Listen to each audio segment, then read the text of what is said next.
today about liberation through loss, perspectives on death in Eastern spiritual tradition.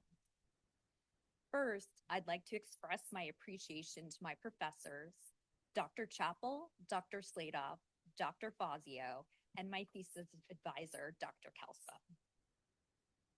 I have been forever changed by this program and my fellow students, and I have cherished every moment of being a student again.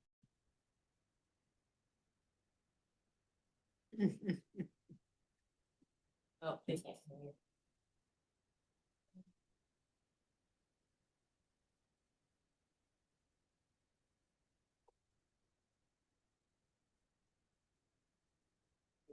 What if we have both of the mics on in front of you? Okay, let us know if you can. Okay, can everybody hear me at home? They have a hard time without the mic, so. Yeah. Okay, there's thank yeah. you. Okay, perfect. So this is a brief overview of my presentation. I'm going to begin with a personal narrative, followed by an introduction of my thesis topic and research approach. Then I'm going to discuss 3 separate Eastern spiritual traditions and their unique philosophies and practices related to death. Lastly, I'll summarize my key conclusions and share some final reflections.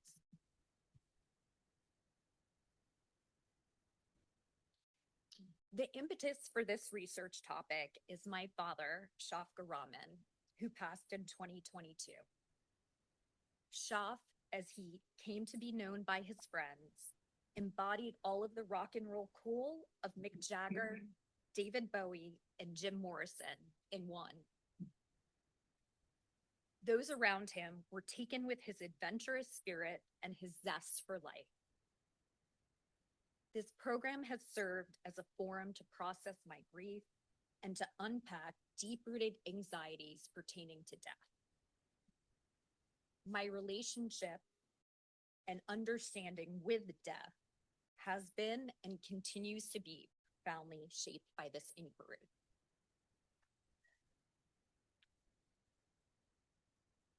I know my father is with me today, just as he always been. He will forever remain my greatest champion and unwavering source of support. I love you, Dad. This thesis compares death in Eastern spiritual traditions with those established conceptions of death in the West. In contemporary Western culture, death is a source of unease and trepidation. It represents loss, separation, and finality. Noted psychologist Elizabeth Kubler-Ross claims that Westerners unconsciously resist accepting death since it defies the imagination to conceive of an ending to life. Death is commonly avoided, denied, mourned, and ritualized in ways that comfort the living while creating a distinct boundary between the living and the dead. Scholars Surrey and Pitchford describe a culture of death repression in the West, where people exist in denial to mitigate their worry and anxiety. It is through Eastern spiritual traditions, specifically Hinduism, Buddhism, and Sufism, that we can understand death as a transformative dissolution of the ego through which spiritual awakening, liberation, and union with ultimate reality occur. I approach this topic through comparative frameworks, literary sources, and examination of specific practices and customs in each tradition. In terms of literary sources, I explore the Bhagavad Gita, the Bardo Tadol, and the poetic works of Rumi. I also highlight specific practices and customs, including Aghori Sadhu philosophy, Tibetan precepts, and Sufi ideology.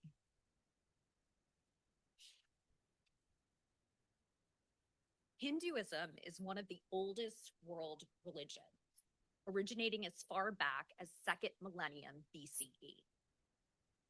Academic Hamilton and Bodice states that the understanding of death as potential transition, facilitating union with the divine, is a significant aspect of the meaning of death in Indian thought.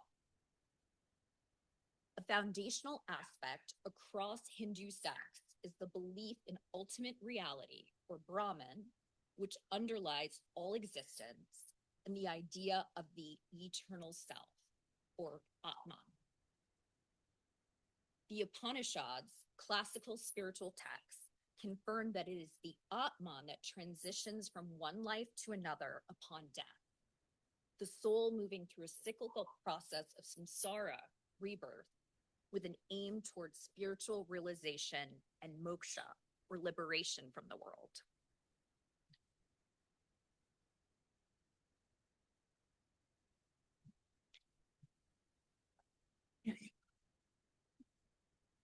The Bhagavad Gita is a historical text which is among the most sacred of Hindu scriptures. It tells the story of Arjuna, who is about to engage in an epic battle for his kingdom. Arjuna experiences last-minute reservations when faced with killing his own relatives and childhood friends. He shares these reservations with his charioteer, Lord Krishna, who in turn imparts spiritual wisdom and guidance to Arjuna. Through the examination of this text, we see that the ultimate spiritual aim is freedom from rebirth and union of the soul into ultimate reality. Death is compared to changing garments, where the embodied self discards the body and takes up another. This is indicative of a soul that is separate from the material body. The Gita extends the concept of dharma, or duty, suggesting that everyone has a unique role and duty in life. Further, Krishna encourages Arjuna to fulfill his duty as a warrior without being attached to the fear of death, either of self or of others. Consistent with the Gita, it is this very detachment from our actions, which is necessary for liberation to occur. Agori sadhus are a specific sect of holy men who view the transition from life to death as the primary method for attainment of liberation and transcendence. The Agori tradition is rooted in a deep spiritual philosophy that challenges conventional notions of death, duality, and purity. Interest in the lifestyle revolves around their unusual practices, such as living on cremation grounds, using and adorning themselves with human bones, consuming human flesh and rituals, and their overall rejection of societal norms. A key component of their philosophy centers on Advaita, or non-duality, which is the concept that there is no separation between sacred and profane, self and other, or life and death. Akin to other ascetic traditions, researcher Daniela Bevilacqua analyzes how the Agori engaged in tapasya, a practice of austerities thought to bring about a liberation and attainment of samadhi, or enlightenment. Researcher Natasha Starma states the creation ground forms an integral part of the ritual space and involves complex negotiation of sacred and profane. Agori practices serve as symbolic acts meant to challenge ego and social constructs, aiming to dissolve attachment to established morality and social conditioning. Consequently, the illusion of death is stripped away. Theorist Christopher Mormon contends that in Hinduism, every person is expected to simply do what they can and follow their dharmic path in life, living well and doing good. Through this, everyone can expect to eventually achieve liberation and ultimately moksha, release from the troubles of life.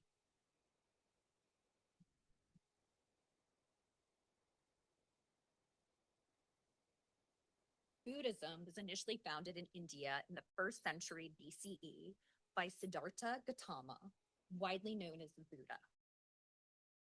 Buddha emphasized 3 fundamental characteristics of human existence, specifically impermanence, dukkha or suffering, and karmic interconnectedness.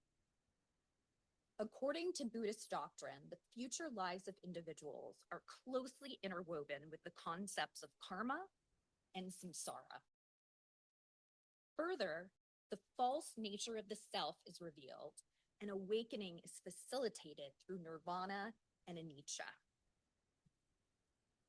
Theorist Eva Maisel states that for Buddhists, the physical body is considered a rare privilege, as the physical form is the basis for the path to enlightenment.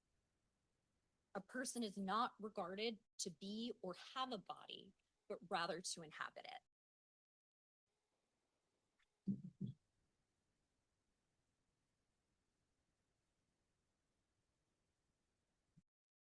Tibetan Buddhism is a type of Buddhism that integrates core Buddhist teachings with local Tibetan spiritual practices and tantric practices. This tradition believes that generosity and kindness have positive outcomes on rebirth, whereas desire and violence result in negative forms of rebirth. Adherents believe that we have the power to influence the nature of our own existence and to alleviate any suffering caused by unwholesome karma. At the time of death, individuals confront the illusion of the self and endeavor to release worldly attachments, including attachments to loved ones and to life in general.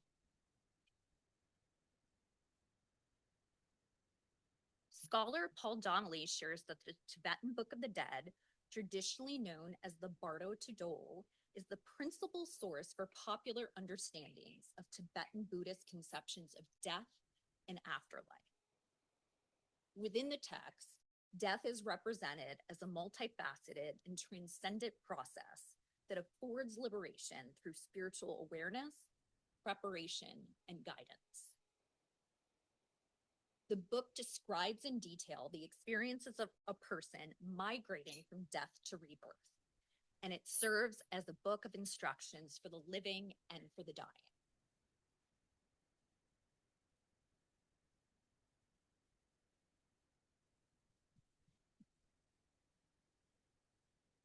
Traditionally, the Bardo Tudol is to be read out loud to the dying or deceased individual to help bridge their passage from the living realm to the afterlife. Bardos occur throughout both life and death and represent intermediate states where the possibility of enlightenment is heightened.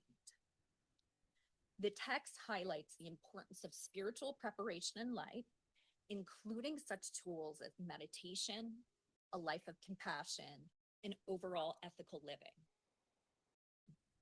Professor Uwe Galen maintains that a focus on death is useful in helping us set priorities in life.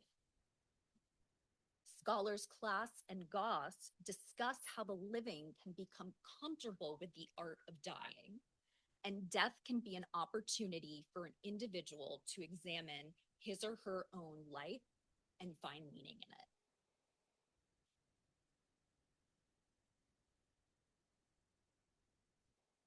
The importance of preparing the mind for death as an opportunity for transcendence is emphasized across Buddhist tradition.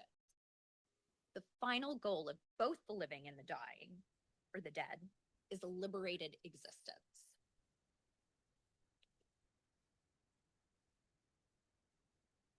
Sufism originated during the founding of Islam in the early 7th century AD and draws from the Islamic ascetic tradition. It is mystical in nature and focuses on the direct experience of the divine, including the path to inner transformation and expressions of godly love. In Sufism, the notion to die before you die symbolizes the annihilation of the ego, fana, through which the individual surrenders the self and attains union with the beloved, Tawheed. In the introductory remarks of Fatiman and Frager's The Essential Sufi, they share that the aim of Sufism is elimination of all veils between the individual and God. Devotees believe that contemplation of death is a profound tool for releasing individual attachments, and that by considering one's own mortality, the individual can become more present in life.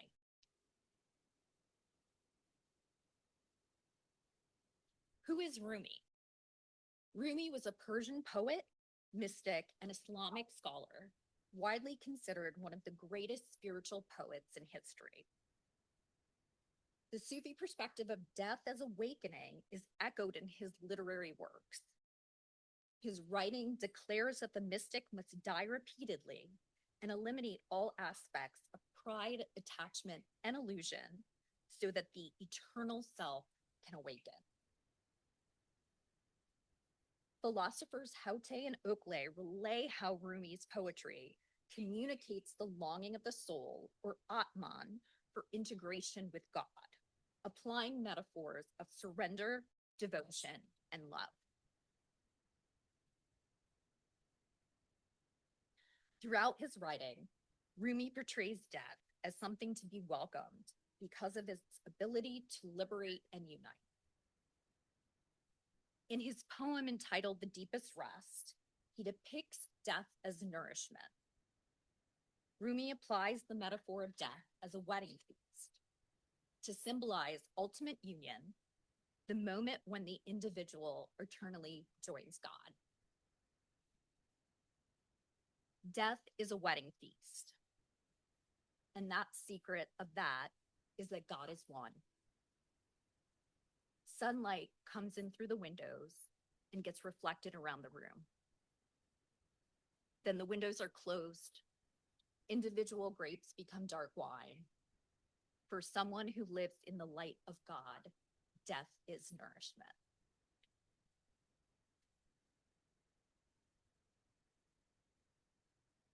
Death is just a state along the mystical path, a journey of the soul from the outward to the inward, the periphery to the center, and the form to the meaning. In terms of Eastern spiritual practices, my thesis identifies several commonalities among the traditions that position death as a transformative cycle. It is a cycle in which ego can be extinguished and where death is a catalyst for spiritual liberation and awakening. The cultivation of non-attachment, the normalization of death, and an emphasis on spiritual transformation may reduce Western death anxiety by integrating death into everyday consciousness. My exploration of death has illuminated the spiritual teachings present within loss and has assisted me in processing my own complicated feelings around the subject. This newfound relationship with death has required my release of dominant Western concepts of both existence and ego. I firmly believe that death can function as a vehicle for awakening and transcendence, existing as a luminous process as much as a destination. My philosophy is to let death function as a sacred teacher or guru. Ultimately, death may be the very condition that frees us, both individually and as a Western society, by offering the possibility of liberation, awakening, and release.